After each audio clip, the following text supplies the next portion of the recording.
good, Holla Squad? We are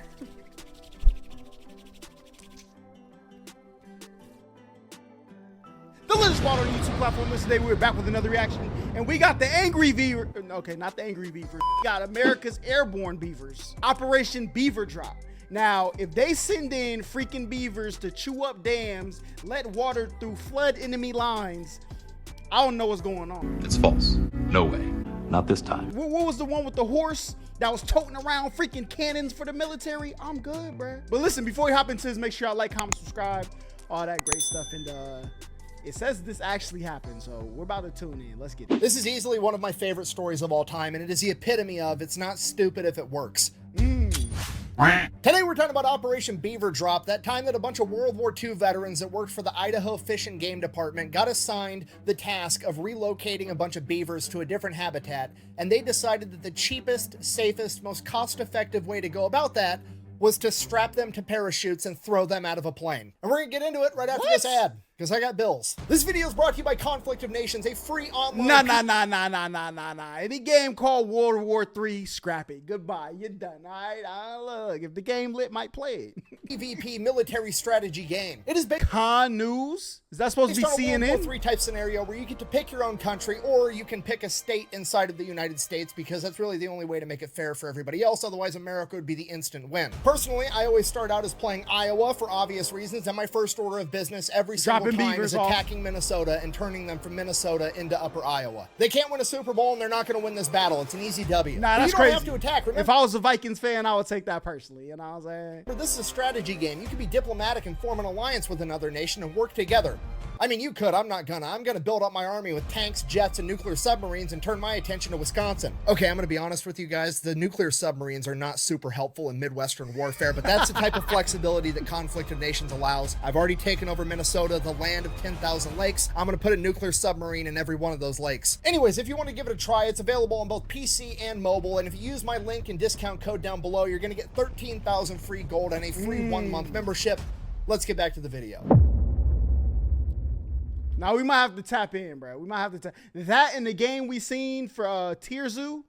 You can evolve animals, bro. We need to do that.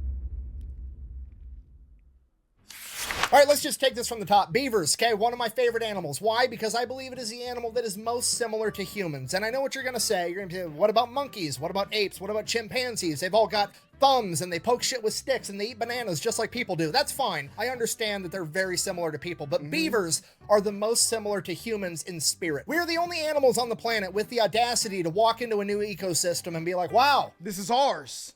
I hate everything about this. I could A, migrate, but I'm not going to do that. I'm going to go with option B and change everything about the world around me to make it suit me better and fuck everybody else. Now, do I enjoy the wetlands that beavers create with their dams? No, it's not my jam. However, game recognized game, because when a beaver sees running water and is like, "You gonna do this? Okay, fine." That's all I needed for him to do that, and it became personal. I took with that. me. it's no different than when it's July and it's hot out and I decide to turn my air conditioner on so I can domesticate the wind so that my balls aren't hot, okay? It's about changing the environment around you rather than changing yourself. Okay, it's just as... Bro, I don't know. This post-COVID sun, yo, the sun was out there giving me 1-2 combos, bro. I was... Last night, all right?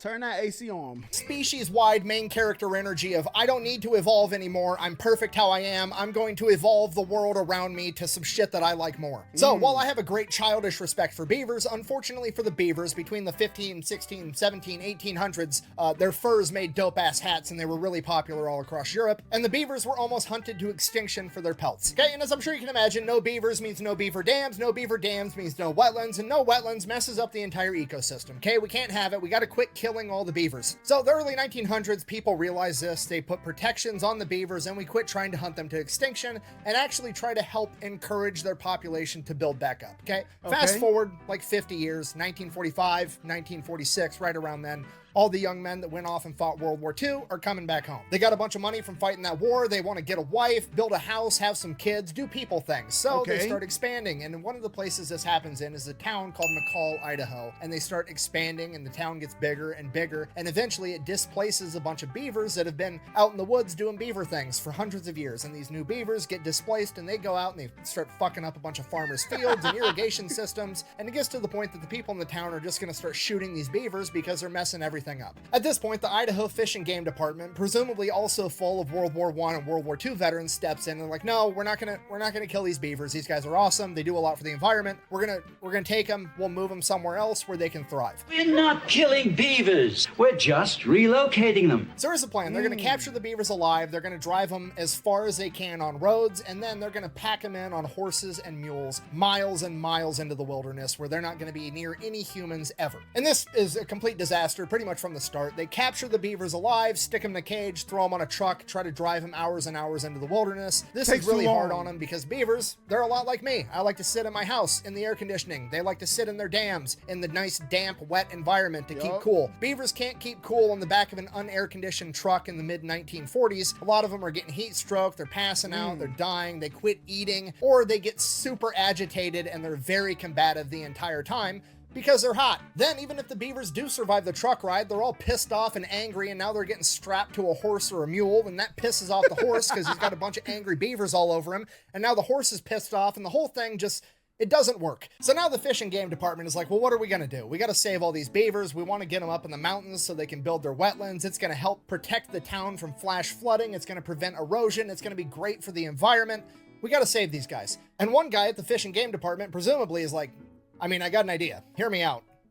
We do have an awful lot of extra surplus parachutes from World War II laying around. No and way. We've got a plane. Okay, now to us in 2024, this sounds insane. How do they like deploy the parachute?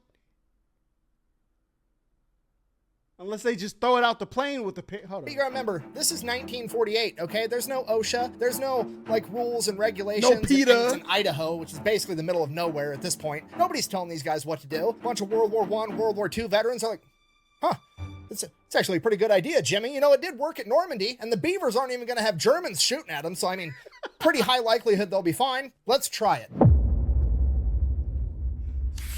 So, first order of business, we got to develop a box that opens up once it hits the ground and gets the beavers to the ground safely. Pretty simple. It's basically two halves of a box with some holes drilled in it. They weave the rope through. Once the parachute lands, there's no more tension on the rope. The box just kind of falls open. The beavers get out and start doing beaver things. So first we're going to test it before we put any innocent beavers at risk. We're going to take some empty weights, put them in the boxes, go up in the plane, drop them over the practice field, see how it goes. Goes fine the first couple of times. Okay, let's try it with one beaver just for practice. So they go ahead, they pick an older male. He's out of his breeding prime, potentially dangerous to some of the younger males. If something does happen, he's lived out most of his life. They name him Geronimo because they're a bunch of meatheads and that shit's funny. So they put him in a crate, they take him up in the plane, drop him off over the practice field from 800 feet. Geronimo makes it and survives. Now, obviously, we're not going to put all our beavers in one basket because of one successful test run. We need multiple test runs to be certain that this is going to work. And now that Geronimo is technically our lucky beaver, he's going to do it again. So he does. Geronimo does it again and again and again, and he keeps jumping, like more than 12 jumps. That's this beaver crazy. makes. And by the end of it, the parks employees reported that Geronimo would actually run up to them and help them put him in the crate because he was ready to go again. Nah, that...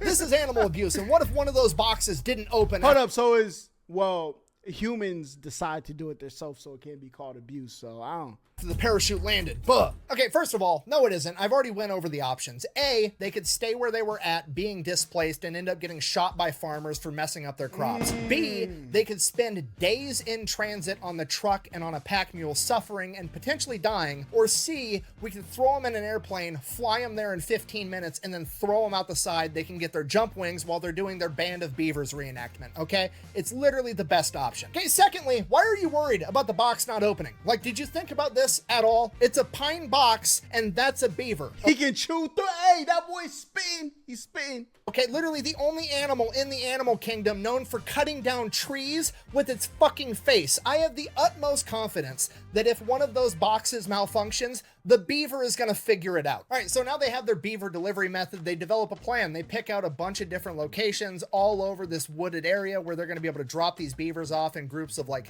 3 to 5, 2 males, 3 females, 1 male, 3 females. Something like that, enough that they're going to be able to rebuild their own little colonies, but they're going to be spread out enough that they're not going to congregate into one thing, and it's going to be a humongous boost to the beaver population. This is what conservation's all about. So they get that all figured out, they have the plan in place, they know the delivery method, now they just got to go catch all the beavers. So they go back to town, catch them all, there's 76 of them. They take them back, they start loading them in crates, and they're going to take them up in the plane and throw them out the side. And here's the best part about the whole thing. They filmed it. Into the drop box.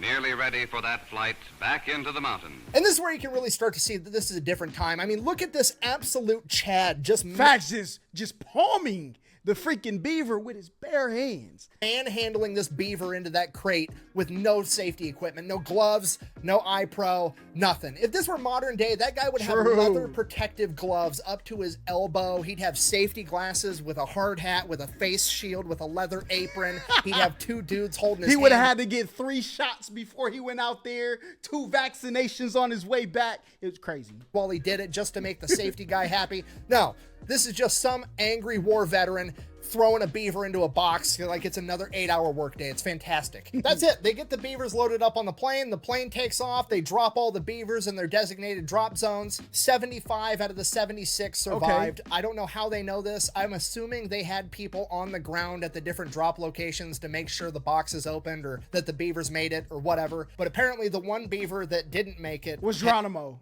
Had somehow either slipped through the crack when the rope was loose or eaten his way out of the box after they let it out of the plane. And the beaver was last seen standing on top of the box with the parachute above him. And he probably would have been fine, except when he got 75 feet off the ground, he decided to jump. So on one hand, that's kind of sad, but on the other hand, natural selection. If the other 75 beavers figured it out and you didn't, it's probably on you. On a happier note, though, the boys at the Fish and Game Department decided to hook up their lucky beaver, Geronimo. This is posted in the Journal of Wildlife Management, Volume 14, Number 2, April of 1950. The article, Transplanting Beavers by Airplane and Parachute by Elmo W. Heater, Idaho Fish and Game Department, McCall, Idaho. And I quote, Geronimo had a priority reservation on the first ship into the hinterland, and that with 3 young females went with him. They had to hook up their boy. And he made it. Apparently they went to check in on him a couple years later, and his new colony was, and I quote, very well established. And Geronimo was not unique in that, because pretty much every drop zone ended up turning into a thriving beaver colony in the following years, because they kept tabs on this entire thing. And not only did it work, it was also super cost effective, because according to this journal, the cost of transplanting one of these colonies was $30. It was $2 for the box, $16 for the surplus cargo parachute, and the flight time, man hours, and fuel totaled to $12 for a total of $30 per colony. And just to be clear, that's the actual crazy part about this story. It's not the fact that they actually had airborne beavers to go save the environment. No, that seems pretty reasonable. The crazy part is that these guys back in the 1940s managed to get the job done, have fun, and record it, and they did it for like $300 to $500. Because we all know in modern times, if they wanted to do this, there'd have to be like a 15-year-long environmental impact study that costs the U.S. taxpayers $25 million just so that the government could determine that if you drop beavers off in the forest, they will in fact do what beavers do. And then once the government goes ahead and says it is in fact okay to put beavers in the woods, it's going to take another 10 years for Lockheed Martin and Boeing to bid on the contract worth $100 million to relocate 100 beavers into the woods. Is it just me? Or was that the stupidest thing we've ever seen? Sorry, I'm ranting. In conclusion, the moral of the story is if it sounds dumb, but it works, it's not that dumb. And sometimes it's ridiculously cost effective to just let people do their job. Also, beavers are cool, and airborne beavers are even cooler. And this has been the story of America's band of beavers, the airborne paratrooper beavers that went in to save the environment. Thank you for watching. Best way to support the channel is to buy some merch over to fatelectrician.com. Quack bang out. It's a banger, all right, banger. Look, the beavers did not do what I think they was gonna do. But what I did learn is beavers can create wetlands. So, one day when I, purchase my land and build my house and I want a creek running through my backyard, hey, go ahead, drop some beavers down, man. That's what I'm asking. I didn't make a single vagina joke in that entire video. I'm finally mature. Hold up. What vagina? Do people call vaginas beavers? Oh, and one more thing. Don't forget to go check out Conflict of Nations, okay? You get to pick your own country, mainly the United States. Otherwise, let's face it, you're just competing for second place. Don't forget to use my code down below to get the freebies. I'm gonna go conquer Wisconsin. Why? Because they've got spotted cow beer, and I want some. Hold up, what? I don't get the vagina and beaver joke. Like, what's the joke between, like, somebody give me the 411 synopsis on that, you know, I don't get it, all right? But listen, y'all let me know how y'all feel about this down below. I'm going to need some beavers to, because look, I grew up with a creek in my backyard. The city came and built up, no more creek, all right? So I'm going to need another creek in my backyard, and I'm going to need them beavers to come do it, all right? But y'all like, comment, subscribe, all that great stuff, and until the next time I see y'all, peace. So when the metal hit his mug, he just sunk in place. 100K Holla, chillin' Bahamas. Come home to your crib and throw in your mama.